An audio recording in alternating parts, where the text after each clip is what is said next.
Ажидар уюлу. Азыркы Нарын шаарына жакын Теке Секирик деген жерге Кашкарданбы же Анжиянданбы айтор бир канаттуу ажидар учуп келген экен. Бир байдын Нарын жайлоосуна көчүп бара жаткан учурунда ат минип бара жаткан кызын аты менен кошо соруп алат. Бул коркунучтуу нерседен коркушкан эл ал жака каттабай калат.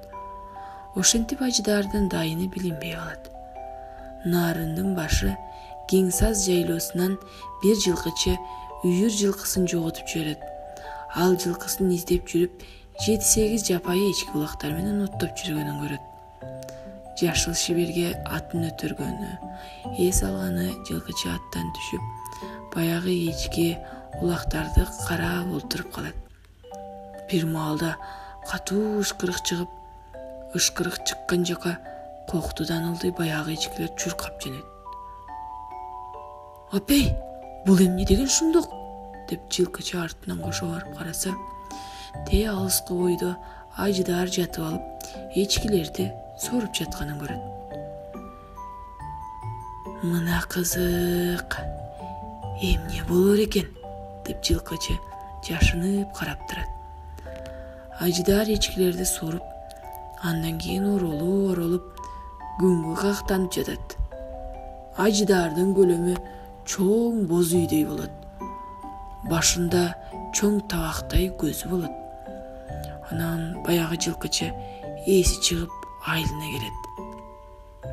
Ошол жылы элде мал көп жоголуп жаткан экен. Жылкычы айылына келип, «Ушундай ажидар көрдүм» деп байга айтат. Бай буга ишенбей жанына киши кошуп алып, жылкычы айткан жерден чын эле ажидардын жатканын көрүшөт. Бай айылына келип аксакалдарды чакырып кеңеш курат. Ажидарды кантип өлтүрүүнүн жолун издешет. Аксакалдардын бири: «Муну өлтүрсө бир гана мергенчи өлтүрө алат.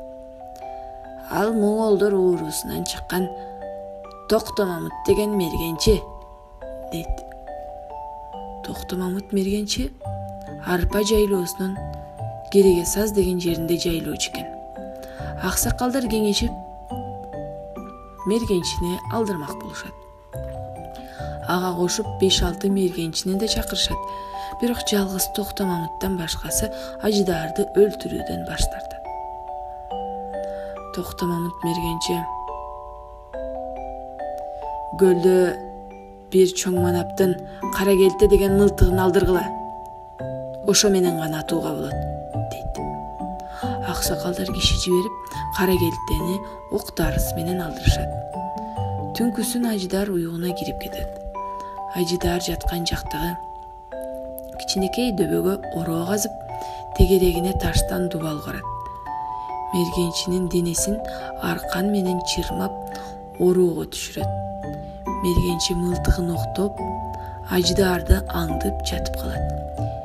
Эртеси күн көтөрүлүп, чоң шашке болгон кезде ажидар маңдайкы суукадан сойлоп чыга баштайт.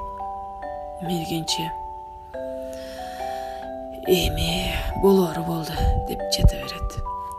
Ажидар суудан ичип, сууга оонап, жээктеги сазга келип, оролуп жатып калат. Мергенчи тобо келге салып, жалгыз көзүн мээлеп, шашпай туруп атып жиберет. Ошол учурда мылтыктын үнүн улай ачуу үн чыгат. Мергенчи эсинен танып жатып калат. Аңдып турган эл келишет. Келип, мергенчини ороодон алып чыгып карашса, чырмалган аркандары үзүлүп, кийимдери тешилип калыптыр. Мергенчи ушул замат сүткө жуундурат. Ажидарды карашса, чалажан болуп, өлө албай чабалактап жатыптыр. Мергенчини алып үйлөрүнө келишет. Эртеси келип ажидардын өлгөнүн көрүшөт. Ажидардын жуондугу киши минсе 2 буту жерге тийбей турган болот. Ошол ажидардын уусунан бир уста кичинекей айнек чакчасына куюп калат. Ошол сууга кийин кылыч сугарат. кылыч абдан курч болгондуктан ташты жара чапчу экен. Токтомамыт мергенчинин денесин ажыдардын уусу күйгүзүп кеткен болот. Ал 1 айда араң бутуна турат. Айылдын бий болуштары чогулуп, мергенчиге дүнүйө, мал берип узатышкан экен. Ошол жер азыр Ажыдаар уюл деп аталат. Азырда нарындын кең сазында зоока бар. Ошол зоокада үңкүргө окшогон тешиктери бар. Ажыдаар үңкүрлөрдөн улам биринен сойлоп чыгып, биринен башын, биринен куйругун чыгарып жатчу экен.